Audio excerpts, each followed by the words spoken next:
Wonderful Thursday evening to 2024. And after school, after work, and we are reading stories from this series, Evicted, The Struggle for the Right to Vote by Alice Faye Duncan, art by Charlie Palmer. We went over 2 stories yesterday, but it didn't upload, so hopefully it will do so later on today. But I would say it was for adults, for mature audiences, because it's dealing with something very sad. But let's see what this story would deal with. Hartman goes to war. Hartman Jameson heard stories about lynching. Okay, this is for adults. About lynching from his granddaddy, Albert Geter. When Hartman turned 6 in 1931, he learned how Tom Brooks died on a county bridge. When he turned 18, Hartman left Fayette County to fight in World War II. When he turned 20, Albert Geter died. Yeah, this is really sad already. Oh my. Whew. The war ended and Hartman returned home, an American with no vote. Hartman married Minnie Harris. In 1948, she was Viola McFerrin's older sister. Hartman loved Minnie's sweet voice and her delight in books and learning. He hoped for a child to inherit her ways. In the meantime, the great tower of a farmer raised cattle. Is that right? The great tower of a farmer raised cattle grew a rainbow of vegetables and helped his pal John McFerrin charter the Fayette County Civic and Welfare League in 1959. Why stand with John and his freedom-hungry league? Hartman was a Navy veteran who wanted to exercise his voting rights. There was also that distressing matter of his adopted children, James Jr. and baby Ann. Ann's headache spells persisted and she died in 1956. Her death shook Hartman, and with his little girl gone, there was nothing else to lose and everything to gain when he signed up for John McFerrin's civil rights struggle. Fatherhood made Hartman see himself with brand new eyes. How could he fight for America in World War II and not fight for James Jr.'s right to vote? Let me tell you something, Hartman would declare over dinner. A man and woman don't have no country if they don't have no vote. Seated around the table with Hartman, Minnie, and Mama Golden, James Jr. would register his uncle's sharp gaze. The boy could offer no reply as the death of baby Ann had snatched the voice away. And to compound his grief, Junior's longing for his real mama and daddy cast a permanent shadow of gloom over his golden face. Some tough times. Minnie joins the fight. Minnie Johnson was no war veteran. She went to college and worked as a teacher. When Minnie joined the league and registered her name to vote, the Fayette County School Board canceled her job. Losing employment changed Minnie.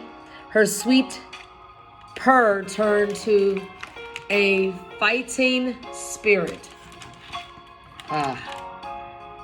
And while Hartman bellowed over bowls of steamy collards and yams about Negro voting rights, Minnie would declare, that school board can take my job, but they cannot take my self-respect. Woo! That's something for you to be reminded of today.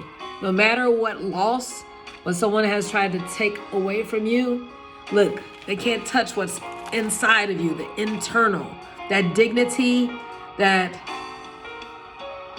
self-efficacy, the sense of value you have. No one can touch that. All right. The Fayette County Civic and Welfare League voted Minnie. Secretary Hartman served as the treasurer. James Jr. was a quiet son who listened with his eyes during loud league rallies at Mount Olive Church. Since Minnie and Hartman never conceived a baby, James Jr. was their only child, and as the couple raised their voices at the late-night rallies, freedom was their battle cry. The League members' strategy was to canvass the 15 county districts and enlist potential black voters. The strategy worked. Oh, can you see this? Strategy worked.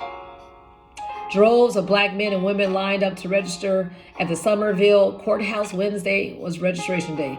Like many black teachers, risked termination by the white school board when they registered, and black sharecroppers lost wages as they left the fields to be greeted by gangs of white folk who cursed, threw rocks, and poured hot coffee in black faces to suppress their will to vote. Just like the lunch counters boycotts like Woolworths, they would pour salt and ketchup on people's heads, the students who were sitting erect at the table, at the counters, and they said, we're not moving until we get served, right? And that happened day after day, week after week, and they would bring their schoolwork. But like I said, they would pour sugar and salt.